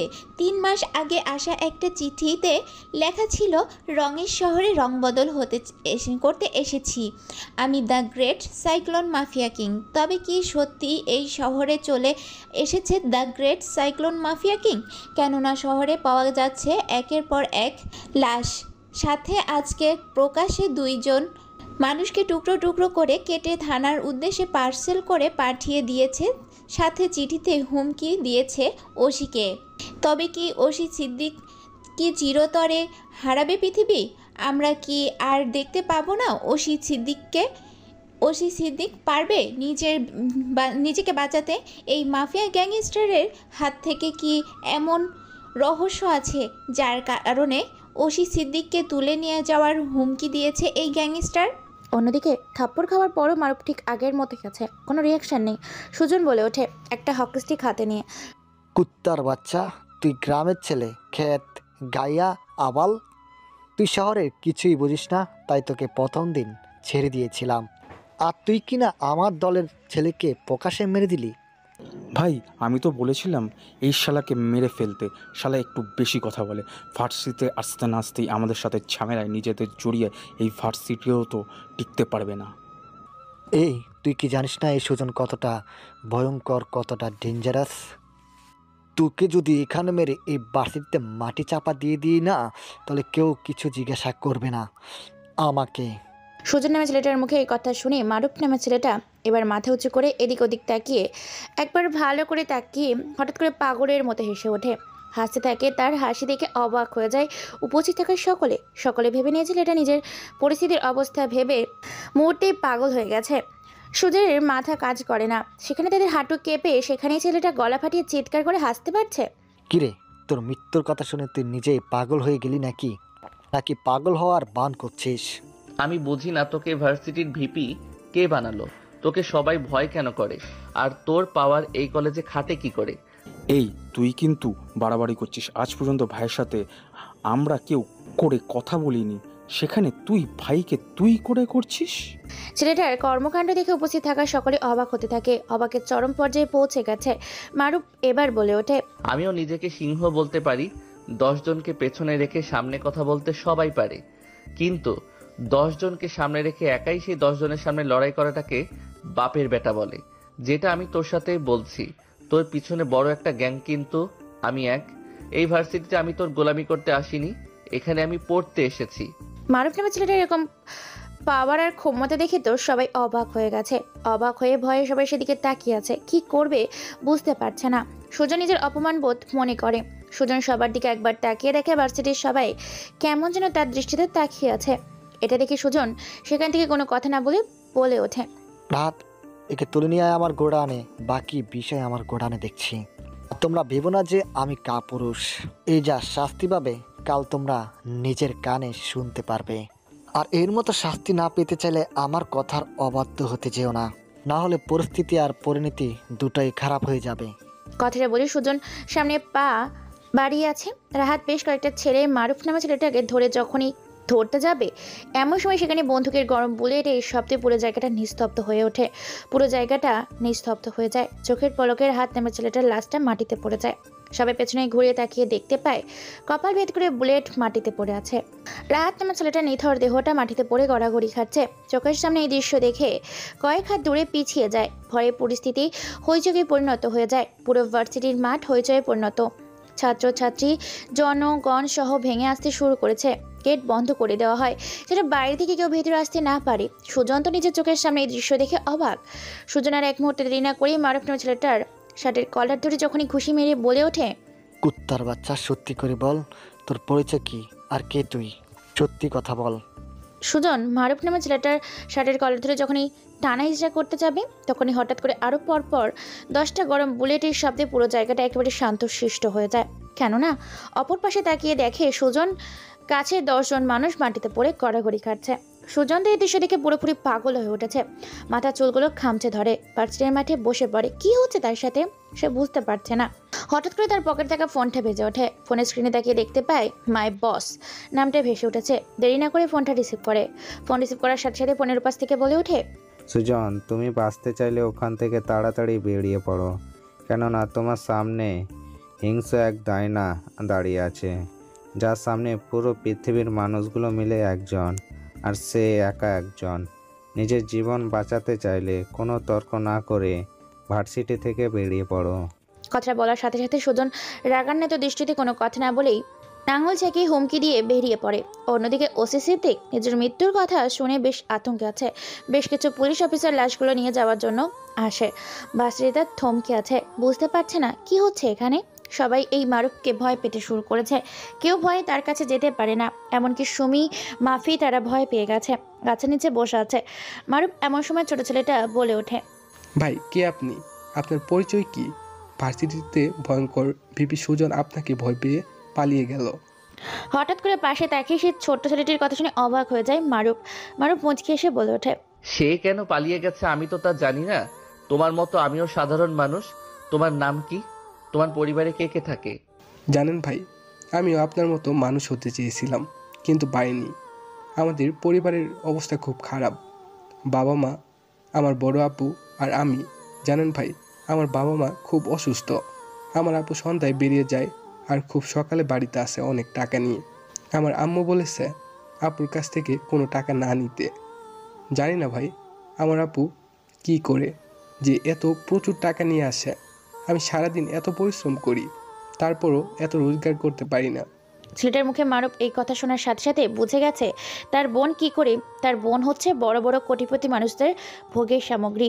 মাত্র নিজের দেহটাকে বিলিয়ে দিবে তাদের বিছানায়, বিনিময়ে টাকা নিয়ে আসবে। সে যে সুন্দরী রমণী, নিশিরাতের এক পরী। মারুফ বলে ওঠে, তোর বাবা মায়ের কি হয়েছে? ভাই, পেটে পাথর ধরা পড়েছে আর মা অসুস্থ, কিডনির সমস্যা, অপারেশন করতে প্রচুর টাকা লেগে যাবে, যা আমাদের পক্ষে সম্ভব না। তোর বাড়ির ঠিকানা দে, তোর মা বাবার অপারেশন হয়ে যাবে আর তুই একটা স্কুলে ভর্তি হতে পারবি। কি বলেন ভাই? এইসব এত টাকা আমি কই পাবো? তোকে যাই বললাম তাই কর, এর বাইরে কথা বল আমি পছন্দ করি না। ছেলেটা সেখানে আর এক মুহূর্তে দাঁড়িয়ে না থেকে বেরিয়ে যায়। ছেলেটা অবাক হয়ে মারুফের চলে যাবার দিকে তাকিয়ে আছে। ভার্সিটি আর ক্লাস করবে না, চলে যায় সবাই। অবাক হয়ে যায় ভার্সিটি, থমকে আছে। আজকে তাদের ছুটি দেওয়া হয়েছে। আচ্ছা, আপনাকে জানার ইচ্ছে হচ্ছে না তাই না যে কেই মারুফ, মারুফের পরিচয় কি? চলুন তাহলে হালকা কিছুটা শুনিয়ে আনি মারুফের অতীত জীবন। মারুফ যার কোনো অস্তিত্ব নেই এই পৃথিবীতে, যার আপন বলতে কেউ নেই। যদিও আছে, সেটা শুধু সম্পর্কের পরিচয় নয়। মারুফ জানতো না যে তার জন্মদাতাকে, জন্মধারিণীকে। সেটা মহিলার কাছে মানুষ হয়েছে, যেই মহিলাটা বলেছিল তার বাবা নাকি অনেক বড় কোটিপতি একজন ব্যক্তি, যার মাকে ভালোবাসার নামে নিজের বিছানায় নিয়ে সম্পর্ক করেছিল। পরে তার মাকে মেনে নেয়নি এবং তাকেও তার মাকে মেরে ফেলার জন্য অনেক চেষ্টাও করেছে। সেদিন সেই মহিলাটাই মৃত্যুর আগে মারুফকে বলে গিয়েছিল, বাবা, তোর বাপ হচ্ছে এই শহরের মেয়র। মেয়র তোর মাকে ঠকিয়ে ভালোবাসার নাম করে তোর মায়ের সাথে সম্পর্ক করে তোর মাকে আর তোকে মেরে ফেলার চেষ্টা করেছে। একদিন আমি কাজ শেষে বাড়ি ফিরছিলাম, তখন রক্তাক্ত শরীর নিয়ে তোর মা আমার হাতে তুলে দিয়ে তোর দায়িত্ব দিয়েছিল, আর তোকে সেখান থেকে বাঁচানোর জন্য আমি লুকিয়ে পড়েছিলাম। তোর বাবা মেয়র আর বেশ কিছু মানুষ ও থানার ওসি সিদ্দিক মিলে তোর মাকে নিঃসঙ্গভাবে হত্যা করে সেখানে ফেলে গেছিল। আরও কিছু বলতে যাবে তার আগেই মহিলাটি মারা যায়। এসব কিছুর আগে থেকেই মারুফ রাস্তায় বড় হয়েছে, বস্তিতে বেড়ে ওঠা এই মারুফ হিংস্র, মারপিট, খুন খারাপি পারদর্শী হয়ে ওঠে। সমাজের সাথে চলাফেরা তো নিজেকে ধীরে ধীরে প্রতিশোধের আগুনে নিজেকে পুড়িয়ে এক সোনায় রূপান্তরিত করে। দেখতে শ্যামলা বনের বেশ স্বাস্থ্যবান। ওদিকে আমাদের গল্পের নায়িকা সুমি, সেও দেখতে বেশ সুন্দরী। সব পরিচয় তো আগেই দিয়েছে। ওসি এখন নিজের কেবিনে বসে আছে, শুধু সময় গুনছে, কেন তাকে বলা হয়েছে তাকে থানা থেকে তুলে নিয়ে যাবে। সে ভয়ে সে থানার বাইরে বের হয় না, থানার ভেতর পর্যন্ত পুলিশ দিয়ে নিজের সিকিউরিটির ব্যবস্থা করেছে। হঠাৎ করে থানার সামনে দুইটা গাড়ি এসে থামে। গাড়ির ভেতর থেকে কালো পোশাক থেকে বেশ কিছু মানুষ বের হয়ে আসে। জুনিয়র অফিসার রবিউল বলে ওঠে, কে আপনারা? আপনাদের পরিচয় কি আর এখানে কেন এসেছেন? আমরা গোয়েন্দা বিভাগের সিনিয়র অফিসার, রেড কমান্ডো যৌথ বাহিনীর পক্ষ থেকে এসেছি ও সিদ্দিককে প্রোটেক্ট করার জন্য। তো সরি স্যার, আসলে আমি বুঝতে পারিনি। ভেতরে আসুন স্যার, ভেতরেই আছে। তারপর রবিউল তাদের সবাইকে থানার ভেতর নিয়ে যায়। ওসি ভয়ে সেখানে চুপটি মেরে গুটিসুটি মেরে বসে আছে। রবিউল বলে ওঠে, স্যার, আপনার স্পেশাল ফোর্স চলে এসেছে আপনাকে সিকিউরিটি দেওয়ার জন্য, আর কোনো চিন্তা নেই। আপনার এখানে আসতে কোনো অসুবিধা হয়নি তো? প্লিজ আমাকে বাঁচান। আমি জানি না ওরা আমাকে কেন মেরে ফেলতে চাই, আমি কোনো কিছুই করিনি। সেটা তো সময় বলে দেবে যে আপনি কিছু করেছেন কি না। তার আগে আপনাকে আমাদের সাথে যেতে হবে, কেননা আমরা গোপন সূত্রে খবর পেয়েছি এখানে আপনার বিপদ আছে, যতই সিকিউরিটি দেওয়া হোক না কেন আপনাকে। ঠিক আছে, চলুন। আমাকে কোথায় যেতে হবে শুধু বলুন, আমি নিজেকে বাঁচানোর জন্য সব জায়গায় যেতে রাজি। আপনাকে আমাদের সাথে আমাদের ক্যাম্পে যেতে হবে, যেখানে আমরা সহ আরও আছে অনেকে, যেখানে কোনো গুড়া তো দূরের কথা মাসি পর্যন্ত প্রবেশ করতে পারবে না। তাই নাকি? তাহলে আপনারা দেরি কেন করছেন? চলুন, আমাকে নিয়ে যান সেখানে। তারপর অফিসার সিদ্দিকি নিয়ে সেখান থেকে বের হয়ে যায়। গাড়িতে করে রওনা দেয় নতুন গন্তব্যের উদ্দেশ্যে। অফিসার সিদ্দিক জানে না যে এরা কারা বা কোথায় থেকে নিয়ে যাওয়া হচ্ছে। সিদ্দিকিকে সেখান থেকে নিয়ে যাওয়ার ঠিক 20 মিনিট পর আরও বেশ কয়েকটি গাড়ি থানার ভেতর প্রবেশ করে। থানার ভেতর এতগুলো মানুষ দেখে জুনিয়র অফিসার রবিউল মনে করেছেন সেই মাফিয়াটা আর তার লোক, তাই বন্দুক তাক করে সেদিকে সবাই তাকিয়ে আছে। সেই লোকগুলোর মধ্যে থেকে সিনিয়র অফিসার বলে ওঠে, আমি officer Kamrul, high commission of department থেকে ওসি সিদ্দিককে সিকিউরিটি দেওয়ার জন্য এসেছি। তার জীবনের ঝুঁকিতে তিনি আমাদের ফোন করেছিলেন। সাময়িক কিছু সমস্যার কারণে আসতে দেরি হয়ে গেছে। কি বললেন? আপনারা যদি অফিসার হয়ে থাকেন তাহলে কিছুক্ষণ আগে স্যারকে নিয়ে গেল তারা কে ছিল? তারা তো আইডি কার্ড দেখিয়ে বলল তারা নাকি সেখানকার অফিসার। ও মাই গড, তার মানে অফিসার সিদ্দিককে কিডন্যাপাররা কিডন্যাপ করেছে, আমরা এখানে আসার আগেই নিয়ে গেছে, আর আপনারা সেটা যাচাই বাছাই না করে বিপদের মুখে ছেড়ে দিলেন। সাথে সাথে থানা থেকে প্রায় 25টা গাড়ি মাইক্রোসাইকেল বের হয়ে যায় ওসি সিদ্দিককে খোঁজার জন্য। ওসি সিদ্দিককে অন্ধকার একটা রাস্তা দিয়ে নিয়ে যাওয়া হচ্ছে। পরিত্যক্ত একটা বাড়ির ভেতর প্রবেশ করে বোঝা যায় না যে এটা অফিসারের ক্যাম্প। এটা দেখে সিদ্দিক বলে ওঠে, এটা আপনাদের ক্যাম্প? এটা তো দেখে সরকারি ক্যাম্প মনে হয় না। এখানে কোনো অফিসার নেই কেন? হ্যাঁ, এটাই তো আমাদের ক্যাম্প, আর এখানেই তো আমরা সমস্ত অপরাধ করি। অপরাধ করেন মানে? আমি তো কিছুই বুঝলাম না। তোর বোঝার কোনো দরকার নেই। তোকে এখানে তুলে এনেছি কারণ তোকে মৃত্যু দেব বলে। সিদ্দিক তো এই কথা শুনে পালানোর অনেক চেষ্টা করে, কিন্তু সবাই তাকে চেপে ধরে, গোঠানোর ভেতর নিয়ে গিয়ে চেয়ারের সাথে বেঁধে ফেলে। চিৎকার করছে আর বলছে, আমাকে তোমরা কেন তুলে এনেছো? কেন আমাকে বেঁধে রেখেছো? কী চাও তোমরা? ছেড়ে দাও আমাকে। তোমাদের যদি টাকা লাগে আমাকে বলো, টাকা দিয়ে তোমাদের ভরপুর করে দিব। চুপ শালা খাঙ্কির পোলা, ওসি তোর সাহস হয় কি করে আমাদের কেনার? আমরা তোর মতো বিশ্বের সমস্ত ওসিকে কেনার ক্ষমতা রাখি, এত পরিমাণ সম্পদ আমাদের আছে। এরকম কথা শুনে ওসি সিদ্দিক চমকে যায়। হঠাৎ করে রুমের ভেতর প্রবেশ করে একজন মানুষ।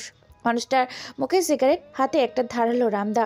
এটা দেখে ওসি সিদ্দিকই বলে ওঠে, কে তুই, আর আমাকে এখানে কেন ধরে নিয়ে এসেছিস? তোর সাথে আমার কিসের শত্রুতা? অজানা আগন্তুক একটা রুমের ভেতর প্রবেশ করার সাথে সাথে উচ্চস্বরে হেসে ওঠে। তার হাসিতে যেন পুরো রুমটা থরথর করে কেঁপে ওঠে। নিজের বিকট আওয়াজের হাসি থামিয়ে সামনের চেয়ারে বসে সিগারেট জ্বালিয়ে সিগারেটের ধোঁয়াগুলো উড়িয়ে দেয়। বিষাক্তময় এই ধোঁয়াগুলো পৃথিবীর বাতাসের বুকে বিস্তৃতময় শীতল প্রহে। হঠাৎ করে আগন্তুকটা বলে ওঠে, কেন তোর মনে নেই? 18 বছর আগের কথা মনে নেই?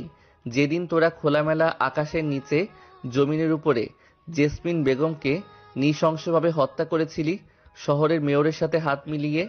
কথাটা শুনে ওসি অবাক হয়ে যায়। ওসি ভাবতে থাকে এই ছেলেটাকে, এই খবরটা পেল কোথা থেকে, তার মাথায় আসছে না। সিদ্দিক বলে ওঠে, দেখ, আমি এসবের বিষয়ে কোনো কিছুই জানি না। আমাকে ছেড়ে দে, আমাকে মারিস না। আমি ওই জেসমিন বেগুনের সম্বন্ধে কোনো কিছুই জানি না। যা করছি সব মেয়রের কথা, কেননা তখন বর্তমান দায়িত্বে ছিলাম আমি, আর এখনও আমি আছি, তাই মেয়র সাহেবের কথা মতো আমি এসব করেছি। কিন্তু তুই এসব কি করে জানলি? কে তুই? তোর আসল পরিচয় কি? হা হা হা, আমার পরিচয় আমি ধোঁয়াশা, আমি বৈচিত্র্যময় রংবিহীন টিকটিকি, যা প্রতি সময়ে তার নিজের রং পরিবর্তন করে। আমি সেই ব্যক্তি যাকে ধরা বা ছোঁয়া যায় না, যাকে দেখা যায় না, শুধু তার অস্তিত্ব অনুভব করা যায়। এমন সময় দেলোয়ার এসে বলে ওঠে, ভাই সব কিছু ঠিকঠাক, আছে। বাকি পুলিশ এবং ডিবি আদা জল খেয়ে আমাদের পেছনে লেগে আছে। যত তাড়াতাড়ি সম্ভব হয় এই শালা মেরে ফেলে আসতে হবে রাস্তার মানচিত্রে। ওসি কিছু বলতে যাবে তার আগে পাশে একটা রডের টুকরো তুলে ওসির হাতের ওপর গেঁথে দিয়ে টেবিলের ওপর করে রাখে। সাথে সাথে বিকট আওয়াজে চিৎকার করে ওঠে ওসি।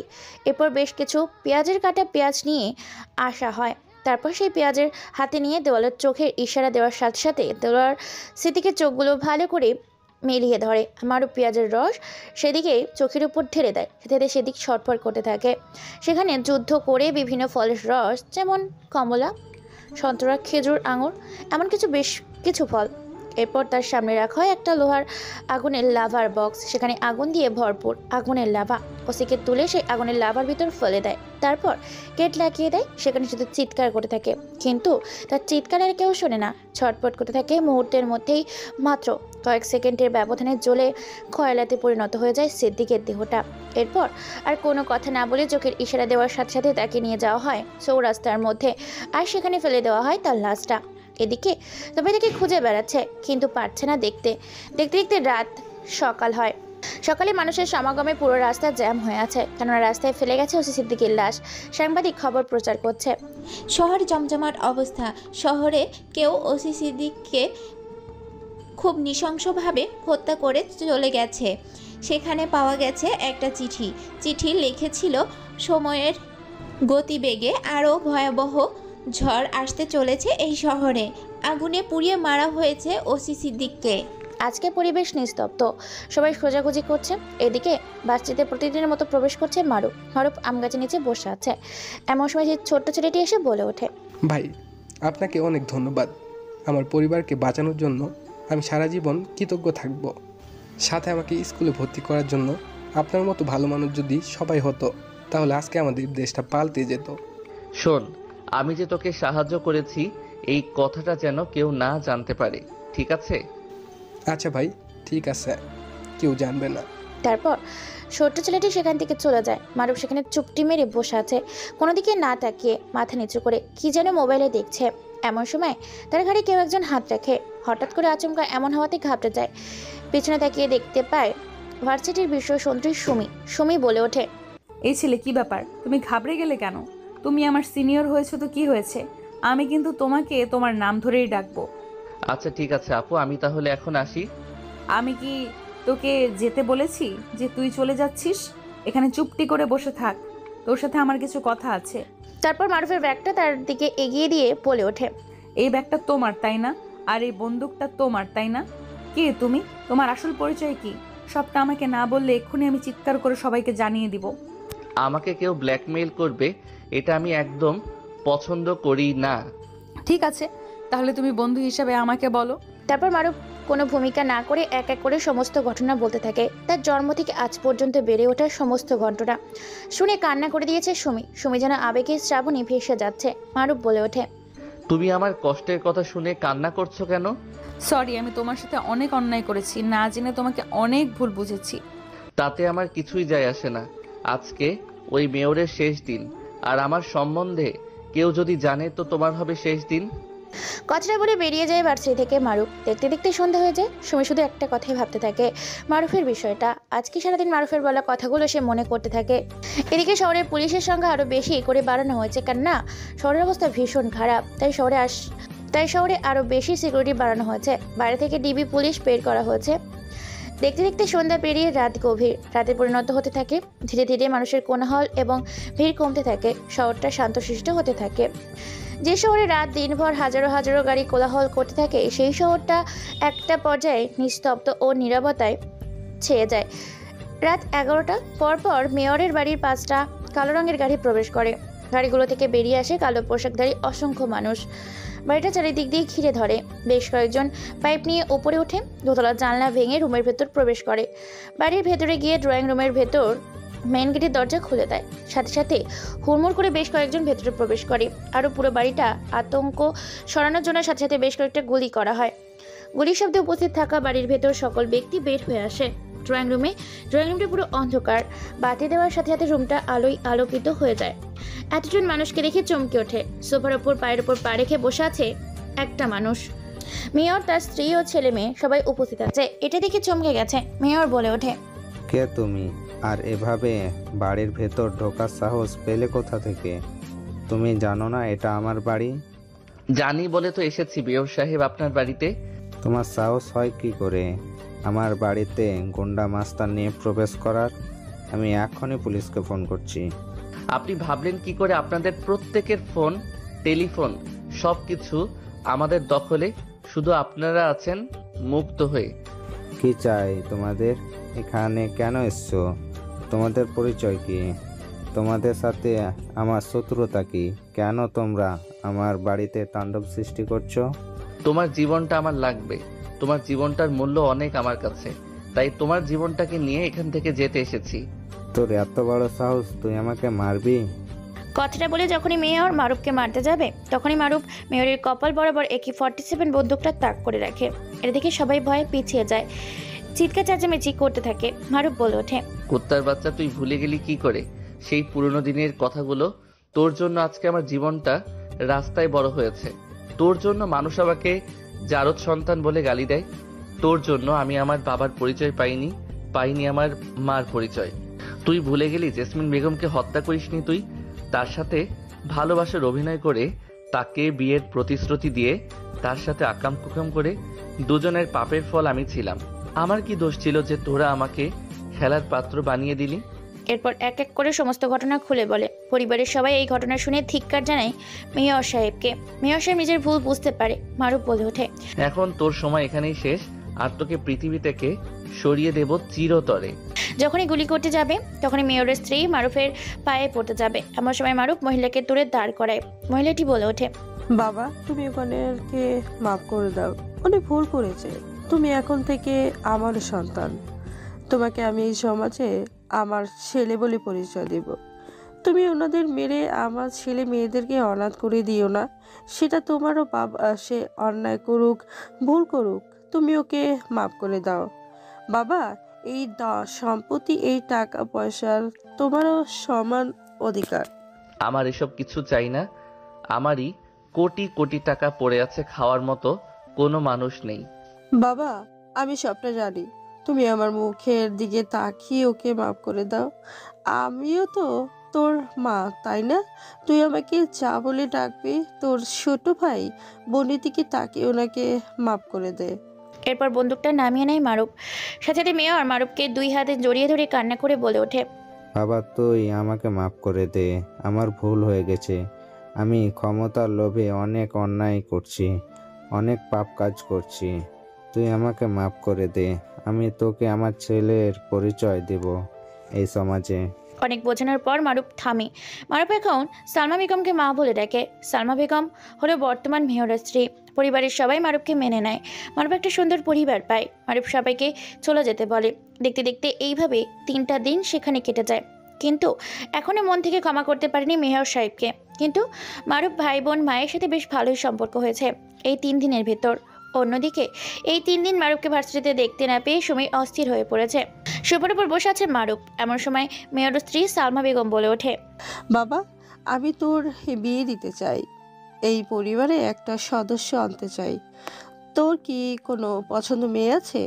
হ্যাঁ মা, আমার একটা মেয়েকে পছন্দ আছে। মেয়েটা আমাদের ভার্সিটিতে পড়ে, আমার থেকে জুনিয়র। মেয়েটার নাম সুমি। মেয়েটাকে আমার খুব ভালো লাগে। ঠিক আছে বাবা, ওই মেয়েকে আমি তোর জন্য বাড়ির বৌমা করে নিয়ে আসবো। আর বিকেলে ওই মেয়ের বাড়িতে যাব, তুই রেডি থাকবি। এদিকে ভার্সিটিতে মারুফকে দেখতে না পেয়ে সুমির মন খারাপ করে বাড়িতে চলে যায়। বাড়িতে যাওয়ার পর তার মা বাবা জানায় তাকে আজকে দেখার জন্য লোক আসবে, তাই তাকে রেডি থাকতে সুমি তার বান্ধবীদের আসতে বলেছে। এদিকে সাথী, মাফি, ইশরাত, ঈশা আরও অনেকে। দেখতে দেখতে বিকাল হয়ে যায়। ড্রয়িং রুমে বিয়ের কথা চলছে। তখনই সুমিকে সাজিয়ে গুজিয়ে ড্রয়িং রুমে নিয়ে আসা হয়। সুমিকে সোফায় বসানো হয়। সুমি মাথা নিচু করে আছে। সালমা বেগম বলে ওঠে, মা, মাথাটা উঠাও। তোমার নাম কি? আর এত লজ্জা পাচ্ছ কেন? আমি তো আমার ছেলের কথাই তোমাকে দেখতে এসেছি, তোমাদের বিয়ের কথা বলতে এসেছি। সুমি এই কথা শুনে যখনই রাগী কণ্ঠে মাথা উঁচু করে বলতে যাবে তখনই সামনে দেখে মারুফ বসা। মারুফকে দেখে থতমত খেয়ে যায়। সবাই সুমিকে দেখে তো টাসকি খেয়ে যায়, কেননা সুমি দেখতে অসম্ভব সুন্দর। তারপর সালমা বেগম বলে ওঠে, মা, তোমরা দুজন গিয়ে উপরে কথা বলো। এই মারুফ, যা বৌমাকে নিয়ে উপরে কথা বলে মেয়ে আমাদের পছন্দ হয়েছে, আমরা বিয়ের কথা পাকা করি। তারপর তারা সুমির রুমে যায় আর এখানে তারা সবাই মিলে বিয়ের কথা বলতে থাকে। ভেতরে মারুফ প্রবেশ করার সাথে সাথে রুমের দরজা বন্ধ করে সুমি মারুফের শার্টের কলার চেপে ধরে বলে ওঠে, ডেভিল কোথাকার, তুই এই 3 দিন ভার্সিটিতে যাসনি কেন? তোকে ভার্সিটিতে না দেখতে পেয়ে জানিস আমার কি অবস্থা হয়েছিল? কেন, কি হয়েছিল? তুমি তো আর আমাকে ভালোবাসো না। আমার মতো খুনিকে কি তুমি ভালোবাসবে? চুপ, শুধু তোকে ভালোবাসি নয়, তোকে ভালোবেসে বিয়ে করব আজকে। তাই নাকি? হ্যাঁ, তোকে ভালোবেসে ফেলেছি আর তোকেই আমার চাই। মারুফ আর কিছু বলতে যাবে তখনই বাইরে থেকে মারুফের ছোট ভাই তাকে ডাক দেয়। নিচে সবাই তাকে যেতে বলছে। তারপর তারা আর কোনো কথা না বলে নিচে যায়। নিচে যাওয়ার সাথে সাথে সালমা বেগম বলে ওঠে, তোদের পরশু বিয়ে ঠিক করেছি, তাই এখন থেকে প্রস্তুতি নিয়ে নে। বেআই সাহেব, আমরা তাহলে আজকে আসি। তারপর তারা চলে যায়। দেখতে দেখতে এইভাবে একটা দিন কেটে যায়। ধুমধাম করে বিয়ে বাড়ি সাজানো হয়েছে। অনেক মানুষ এসেছে, সাংবাদিক এসেছে। সবাই খবর পেয়েছে মেয়র এবং সালমা বেগমের হারিয়ে যাওয়ার সন্তানকে ফিরে পেয়েছে এবং তার সাথে বিয়ে দিচ্ছে কোটিপতি তোফাজ্জল সাহেবের মেয়ের সাথে। দেখতে দেখতে বিয়ের পর্ব শেষ হয়। বিয়ের বাড়ি থেকে প্রায় 140টি প্রাইভেট গাড়ি বেরিয়ে যায় বরপক্ষের বাড়িতে। বাড়িতে গিয়ে সমস্ত রিচুয়াল শেষ করে বাসর ঘরে প্রবেশ করে মারুফ। সুমি বলে ওঠে, মারুফ, আমি তোমাদের জীবনের সকল ঘটনা শুনে সত্যিই তোমাকে ভালোবেসে ফেলেছি। তোমার মতো ভালো মানুষ এই পৃথিবীতে আর নেই। তোমার মতো ভগবান মানুষকে পেয়ে আমি সত্যিই খুশি। তাই নাকি? তা আমার মতো একজন ভাগ্যবান স্বামীকে পেয়ে তুমি তো খুশি। এখন স্বামীকে কি উপহার দিবে? তাই না? কথাটা বলে সুমি মারুফকে খাটে ফেলে দেয় আর মারুফের ওপর উঠে সারা শরীরে ঠোঁট মুখে চুমু খেতে থাকে।